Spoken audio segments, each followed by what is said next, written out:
Hey guys, Tech Lover Mama here with another quick tips and tricks video.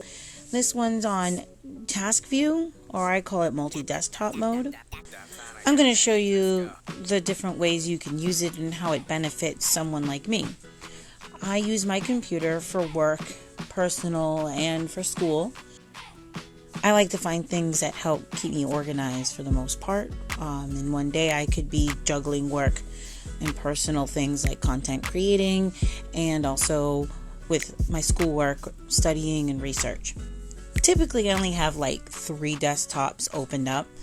I'm just going to show you that you can have several in case that's something you'd want to do. So say you have a window open for a program that you would like to be on the desktop you use for schoolwork or research or whatever, then you can click and drag to that desktop. And also the same for, say, content creating. If you're researching something, reading news articles or whatever, you can quickly just click and drag and move it to the desktop you would like to have it on. If you don't see this feature activated, you can just go into your task view bar and taskbar and right click and enable task view, and then it'll show a little tiny icon next to your search bar where you can access these different desktops. As you see, I have a lot of Chrome tabs open as their own window, and they're all different YouTube homepages of different content creators I follow.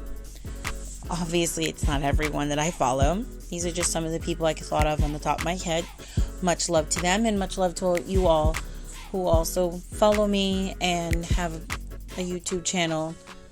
I'm sorry you're not listed here, but much love to you as well, and mad respect.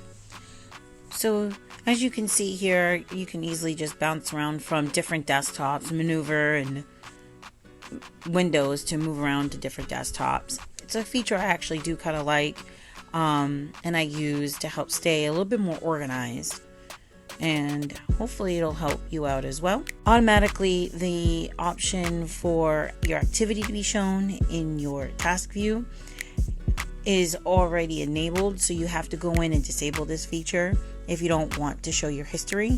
So this way you would just go in and you would disable the history, and then you would clear it.